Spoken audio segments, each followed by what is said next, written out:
計画は順調ね。これで嫁を追い出せるわ。もうすぐ嫁ともおさらば。深夜に自宅へ帰った私の耳に飛び込んできた義母と夫の内緒話。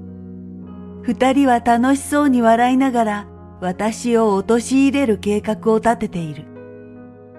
私がすぐそこで聞いていることも知らずに、怒りで震える自分を深呼吸で落ち着かせる。あんな奴らの思い通りになんかさせてなるものか。計画の全容が知れたのだから、これを逆手にとって復讐してやる。私はそう決心し、静かに闘志を燃やしたのだった。私の名前は鈴木ゆかり、31歳。美容系の商材を扱う会社に勤めている。私は仕事が大好きで、やればやるほど評価される環境にやりがいを感じている仕事人間だ。プライベートも自分の好きなように過ごせることに満足していたので、結婚願望は全くなかった。しかし、取引先の甘え上手な年下社員に猛アタックの後、プロポーズされたのだ。彼の熱意に折れた私は、仕事を続けるので家事は分担すること、自分のことは自分でやることを約束し、結婚することにした。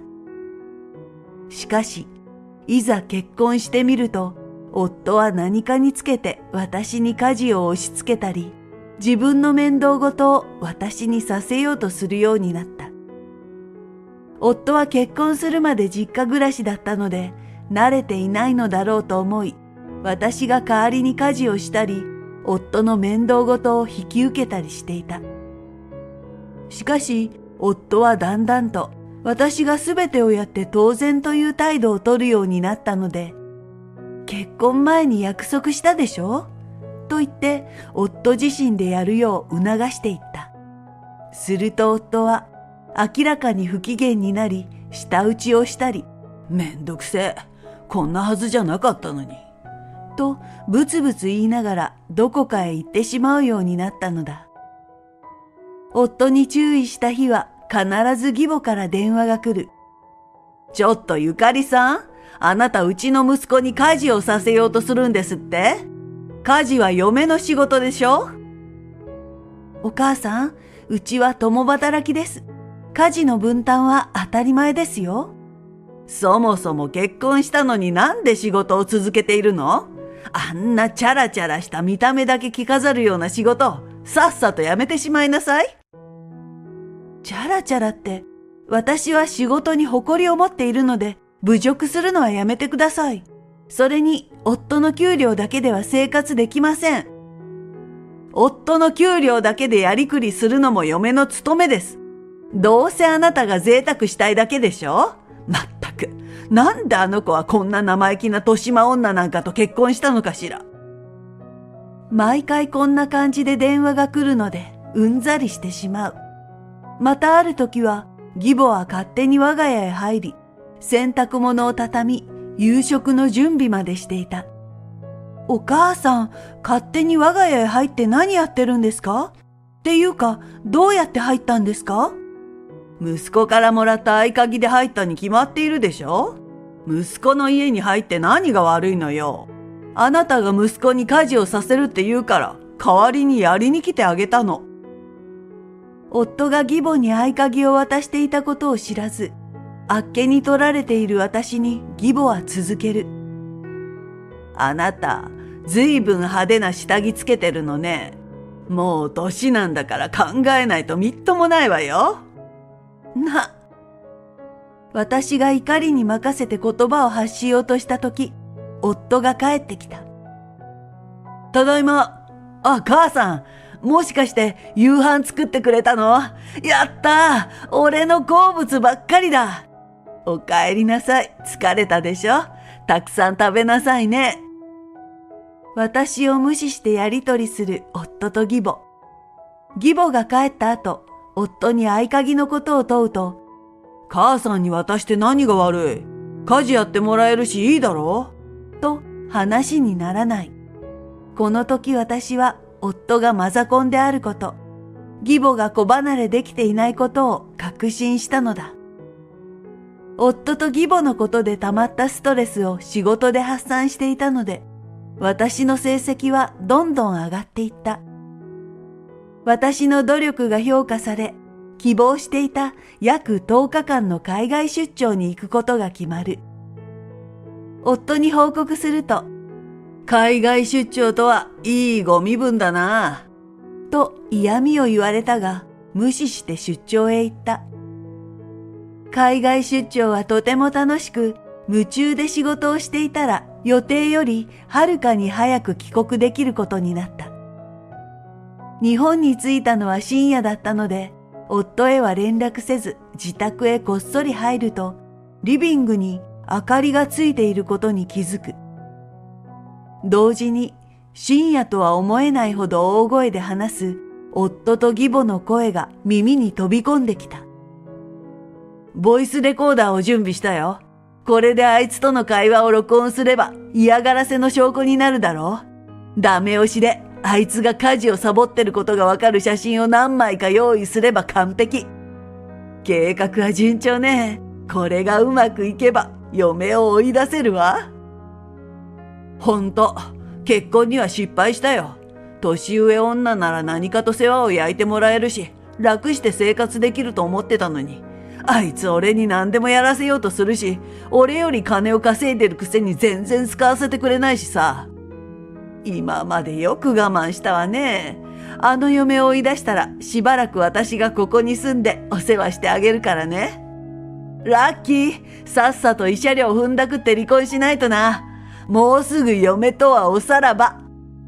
慰謝料が入ったら高級温泉宿にでも行ってのんびりしましょう。お、それいいね。良さそうな宿探しとくよ。楽しそうに笑いながら話す義母と夫。私は呆れと怒りに震え、二人の前に飛び出しそうになったが、ぐっとこらえて深呼吸をした。計画の全容を知れたのだから、これをうまく利用して復讐してやろう。私はそう心に決め、静かに闘志を燃やしたのだ。義母と夫の会話を聞いてから1ヶ月が過ぎた。休日でのんびりしている私のもとに、夫と義母が現れた。ゆかり、お前の嫌がらせには限界だ。もう離婚する。さっさと出て行け。もう息子が虐げられる姿は見たくない。さっさと出て行きなさい。この人でなしい。夫と義母が鼻息荒く叫んだ。私は思わず心の中で、待ってました、と叫んだが、平静を装い夫に、嫌がらせって何のことよ、証拠はあるのと冷静に聞いた。夫は勝ち誇った表情で、証拠だとあるに決まっているだろうと叫ぶと、ボイスレコーダーを取り出した。私は夫にバレないようににやりと笑った。思い通りの展開に思わず笑ってしまったのだ。私の表情に全く気がつかない夫は、ボイスレコーダーを再生した。おい、ゆかり、スーツがクリーニングに出ていないじゃないか。クリーニング？何のこと？私、そんなこと頼まれてないんだけど。大事な商談があるから勝負スーツで行くって言っただろ？それは聞いたけど、それとクリーニングが何の関係があるの？大事な商談があるって聞いたら、スーツをクリーニングして万全の状態に整えるのが嫁の務めだろ。何よそれ、そんなことわかるわけないじゃない。万全にしたいなら自分でクリーニングに持って行きなさいよ。なんだと？嫁の分際で。嫁の分際って、嫁はエスパーじゃないんだから、ちゃんと言わなきゃわからないわよ。ドヤ顔で音声を聞いている夫と義母を見て、私は吹き出しそうになったが、なんとか我慢した。そして、また別の会話が流れてくる。なんだよこの食事。なんだよって何よ。今日はサバが安かったから味噌煮にしてみたの。こんな年寄り臭い料理なんか食えるか。俺は肉が食いたいんだよ。さっさと作り直せ。夕食何が食べたいか聞いたとき、何も言わなかったじゃない。今さらお肉って言われても無理に決まってるでしょ。なんだよ、口答えしやがって。だいたい今日はあなたが食事を作る当番のはずでしょ。あなたが作ろうとしないから私が作ったのに、なんでそんなこと言われなきゃいけないのよ。ボイスレコーダーからは他にも、冷蔵庫にビールが入っていないとか、私が起こさなかったせいで寝坊したとか、小学生のような言いがかりをつける夫と、その言いがかりに対して冷静に淡々と正論で返す私との会話が延々と流れていた。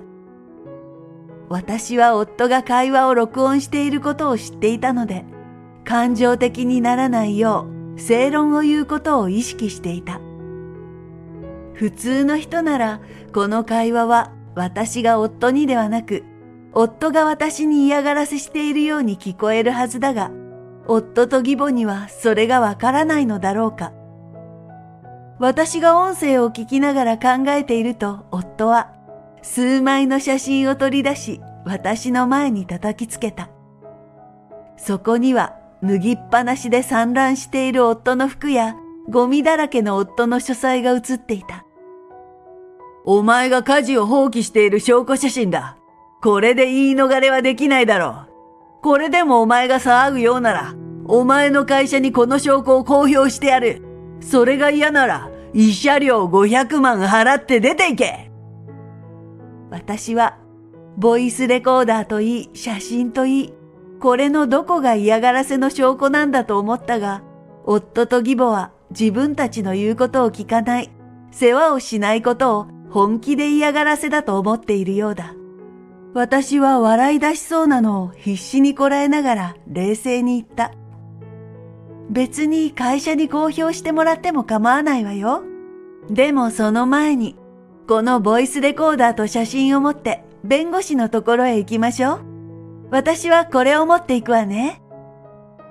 私は夫と義母にとある写真と書類を見せた。その写真と書類を見た夫と義母は、それまでの勝ち誇ったような表情が一転、顔がみるみる青ざめていった。写真には夫と夫よりも年下そうに見える女性が腕を組んでホテルに入っていく姿が写っており、報告書には女性の正体やいつどこで会っていたかなど細かい情報が記載されていたのだ。私は夫と義母の企みを知ってすぐに更新所へ夫の調査を依頼していた。すると短期間で夫の浮気の証拠がたくさん出てきた。義母と浮気相手が会っていたという報告もあり、義母は夫が浮気していることを知っていることもわかっている。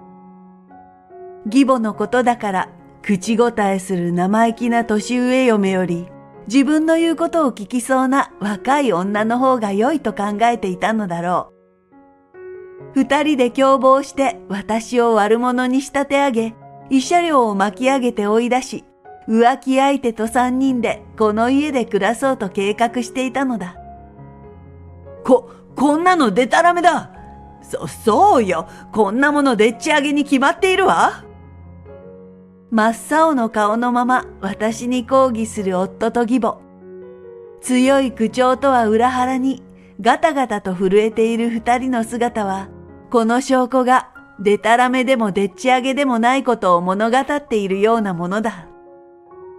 デタラメかどうかは弁護士さんに確認してもらいましょう。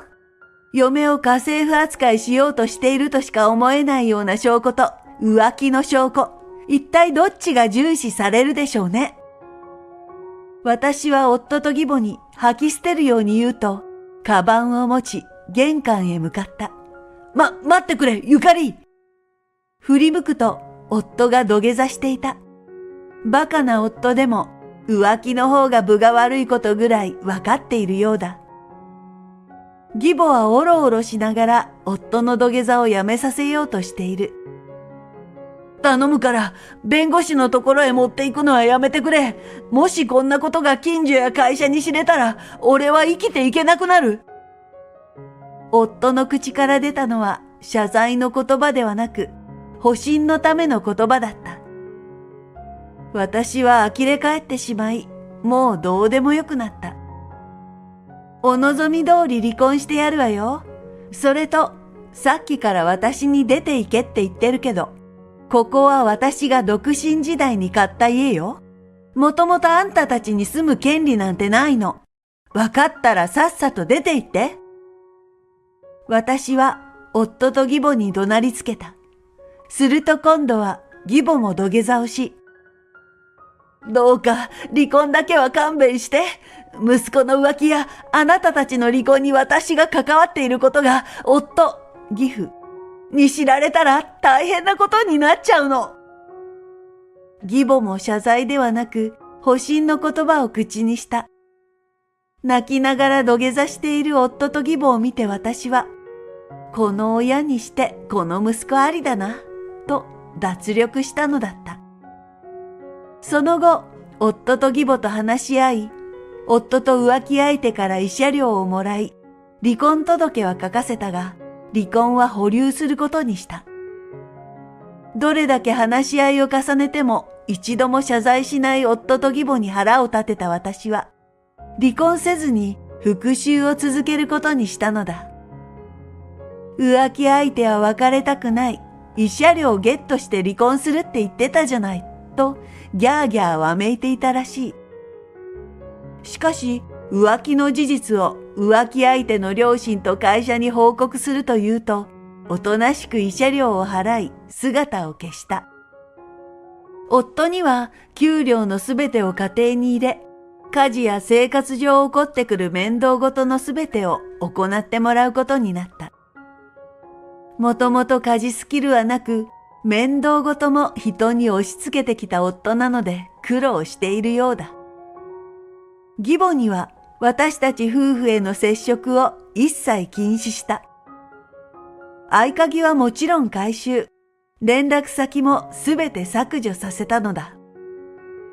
大好きな息子と会えない、連絡も取れない状態にすることが義母に一番ダメージを与える方法だと私には分かっていた。義父から最近義母が抜け殻のようになっているし、頻回に息子に会いに行っていたのに、最近は外出しようともしない。何かあったのかと聞かれたが私は、さあ、わかりません。何があったんでしょうね。と何も知らないふりをしてやり過ごすのだ。今日も私は何もせず、家事をする夫にダメ出しをする。ちょっと、洗濯物はそんなにシワだらけで隙間なく干したら意味がないでしょ？やり直して。そんな、これぐらい。何か文句でもあるの？いえ、何でもありません。すぐにやり直します。夫は私には絶対に逆らえない。もし逆らったら、浮気の証拠を持って弁護士のところへ行く。義父や会社にも真実を話すと言ってあるからだ。世間体を気にする夫は私に従うしかない。夫は嫌々ながらも私の顔色を伺いながら毎日家事をこなしている。もちろんこんな生活を長く続けるつもりはない。夫の家事スキルや面倒ごとへの対応スキルが上がったら離婚するつもりだ。私を家政婦扱いしようとした挙句、悪者にして追い出そうとした夫をこき使うだけこき使って捨てる。という私なりの復讐でもあり、縁があって結婚した相手なのだから、ちゃんと教育して送り出してあげようという私なりの優しさでもある。何より大好きな仕事に思いっきり打ち込める今の環境を気に入っているので、今はこの鬼嫁生活を満喫しようと思う。